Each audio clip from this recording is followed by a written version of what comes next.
Hello and welcome to episode 16 of the Perth Blue Baggers pod. My name is Louis, your host. And I'm Marty on special comments. In this episode, we'll be reviewing our round 24 loss to St Kilda.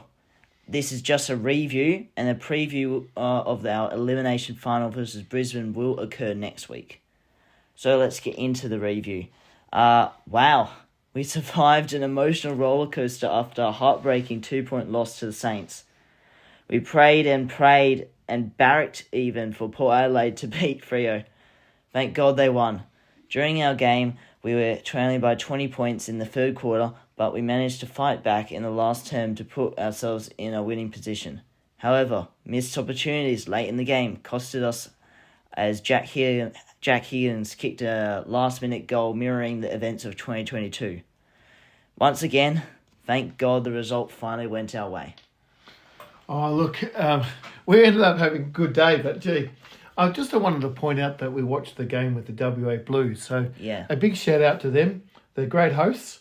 And if you happen to be a blue bagger who lives in WA, follow them on the socials and come along to the functions. Yeah. So it was a great atmosphere down there. Obviously, it wasn't so exciting when the siren went, but some really good people to hang out with. Mm-hmm. Look, I thought our first half was sluggish, and I thought we were lucky that we weren't further behind at half time. They missed some really gettable shots in the first half. Yeah. Some inaccuracy probably kept us in it a bit more than it should have. But by contrast, I actually thought our third quarter was the best quarter. Yeah. We just turned it on, that intensity, we brought the intensity, we were hunting them, they were all over the shop. We had, Cripps was just amazing. Cripps just dominated the third quarter. I mean, he had a very good game overall anyway, but he dominated the third quarter in particular. But the only thing was with the third, and this is where it probably cost us, we probably let them get out the back a few times with turnovers to kick easy goals. So in the end, even though we kicked 5 goals, they kicked 5 goals as well, and we didn't really bridge the gap. And that left us with a bit of work to do in a tight game. And, of course, we did hit the lead, but, we couldn't seal it. And obviously Kemp's miss with very little time to go really cost us and left the door open. And then there was a pretty fluky shot out of nowhere from Jack Higgins when we didn't manage to bowl the ball in one more time, perhaps. So that was really heartbreaking. But as we all know in hindsight now, the power got the job done for us, and we're off to the finals, and that's really exciting. Yeah. Really exciting. Heartbreaking with 12 seconds. But I want to point out a major problem. So, one thing I picked up on the season is our inability to close out game when it's in the balance. From round 23 to round 1 this year, we won 6 consecutive games by 6 points or less, which was a record we've never seen before. Since then, however, round 5 versus Adelaide, Sam Berry kicks the winner with less than a minute remaining, had a chance to seal it with Owies but couldn't get the job down. Crows win by 2. Round 8 versus Collingwood, scores Lettle with little over a minute to go. Nick Dacos breaks out of stoppage and kicks the winner, Pies by 6. Round 9 versus Melbourne, we do manage to hang on, but they did storm home, and another minute in that game, we probably wouldn't have won that game. So then there was also round 20 versus Collingwood. We stormed back into it, had a chance to win it after siren, but couldn't take the moment. Pies by 2. Round 24 versus St Kilda is, and we've already discussed that, obviously. So in finals, we have to get the clutch moments right. We win 2. We need to kick goals in the dying stages. It's all about fine margins. Yeah, you point out an interesting one there, that good teams get the job done. Now, you're going to win some, but I don't think we've probably won enough of those key moments. No. I think Voss referred to that. He said, the game was won and lost in moments, and we lost a couple of those moments. But look, if I look over the whole season, and who knows, we might do a season review at some stage, I would say it wasn't so much this game and last game when we had a severely undermanned team and put a really good fight in. It was a series of games before then we had many more of our best players on the field, and we simply didn't bring the intensity. Yeah. We didn't bring the pressure, and that pressure was really on the weekend. It was on against the Eagles, but it had been lacking until then, and we just simply dropped games that we shouldn't have dropped, and we were second place on the ladder. So, look, there's opportunities, Rude. But I think probably don't look back in the review mirror too much at the moment. We're in the finals. Yeah. And it's such an even competition that just being in the finals, who knows? We're going to face Brisbane and Brisbane, one of the two Sydney teams in Sydney, and possibly Port in Adelaide. Yeah. Just before we get to the grand final. But look, there's no point looking further than just the first game. Yeah. And we'll do a preview of that. But you've got to be in it to win it, and we're still in it. Yeah. So, we'll preview that game after we hear about some injury news and who could be available, so we can sort of do our predictions and ins and outs. So let's get into the notable performances. So 5-4, 3-2-1 votes. Yeah, look, we might have some similarities at the top. Yeah. Patrick Cripps was sensational again. He's got my 5 votes. It's not just the stats. If you look at the stats, there's other people that had more touches or more metres gained or this and that and the other. It's the work he does in the clutches to win you the football. And at the end of the day, someone's got to win the footy for you. And he stands up in the big moments. His second half, and in particular his third quarter, and that was the turnaround.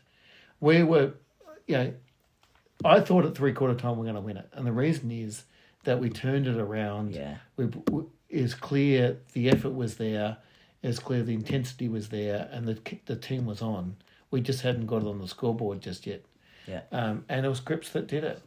And look, I really feel for him because he, again, put the team on his shoulders and carried them, but wasn't quite enough. No. But he couldn't have really done any more, particularly in that second half.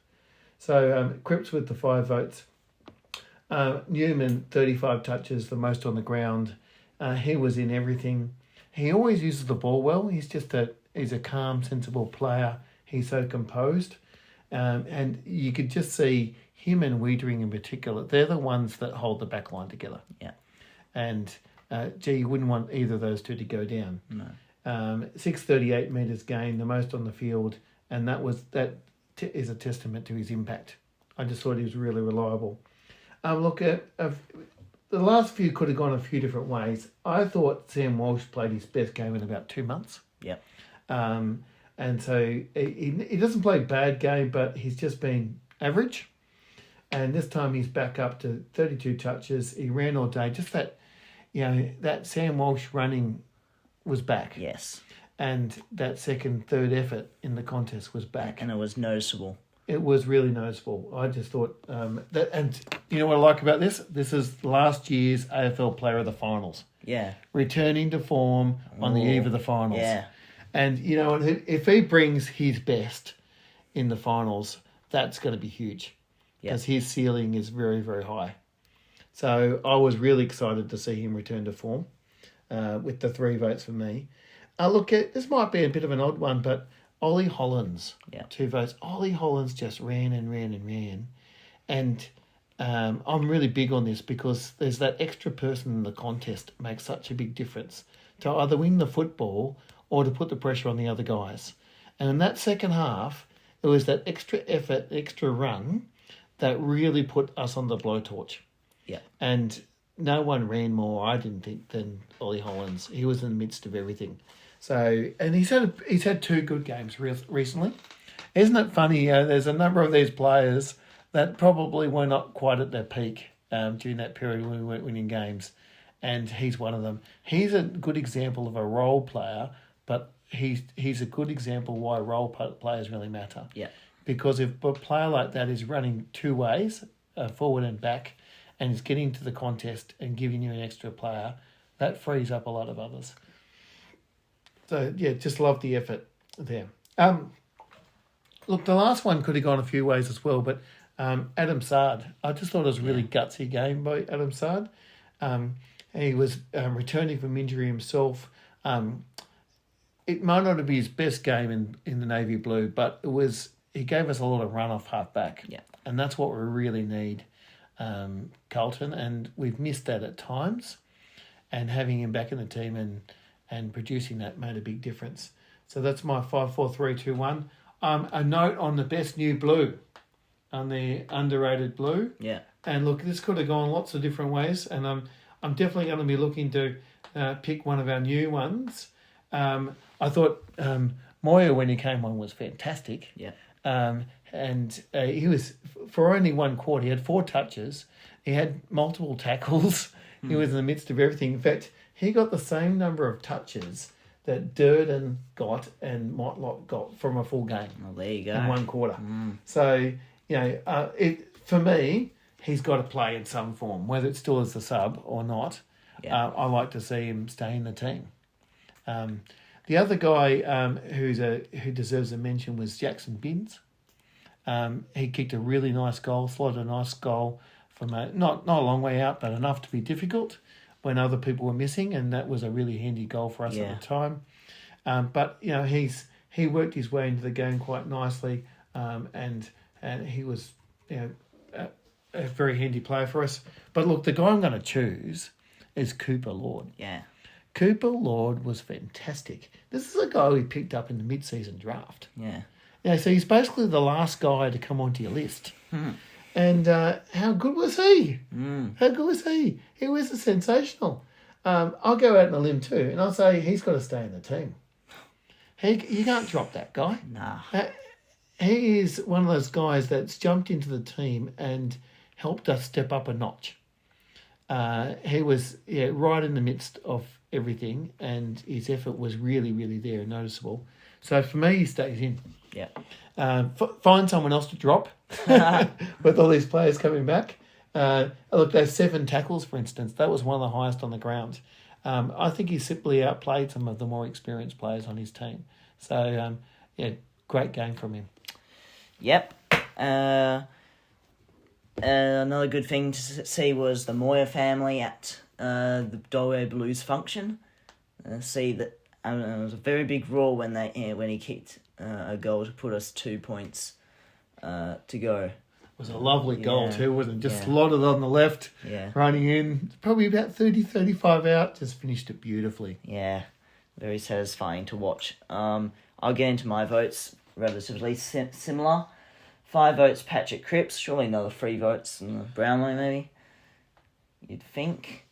Nick Newman for 4 votes. George Hewitt is my 3 votes. The only thing that's different to you, he helped out Paddy Cripps again with its clearance work. 32 disposals, 6 marks, 6 tackles, 4 score involvements, 1 goal, 27 pressure acts, 488 metres gains, and 9 inside 50s. Sam Walsh, he was the number 1 rated player on the ground. And we talked about him earlier. And then I have 1 vote for Adam Sard, who had a 95% disposal efficiency. So anything I would add to that, which, he didn't look out of place in the back line at all. Yeah, no, he was good. He was very good. Having him back made a difference. He's one of those guys you think you really like to see playing for you. Yeah.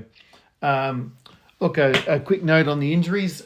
No new injuries, but Owies was suspended. And we just learned about that tonight at the tribunal. And that's a real shame because Owies is our 3rd highest goal kicker. And he's our best kick for goal, I reckon. If you had to put the ball in someone's hands after the siren to kick you a winning score, 35, 40 metres out, you'd pick Owies. He's just a straight-eye kick. And so he's going to be missed, I think. So that's a real shame. Very annoying decision, which I didn't think there was much in it. I think it was an absolute joke, really. But these things happen. And I'm sure he'll be bouncing back, especially if we win the game. He'll be ready to bring his passion. So that will do us for the review. See you next week for the preview.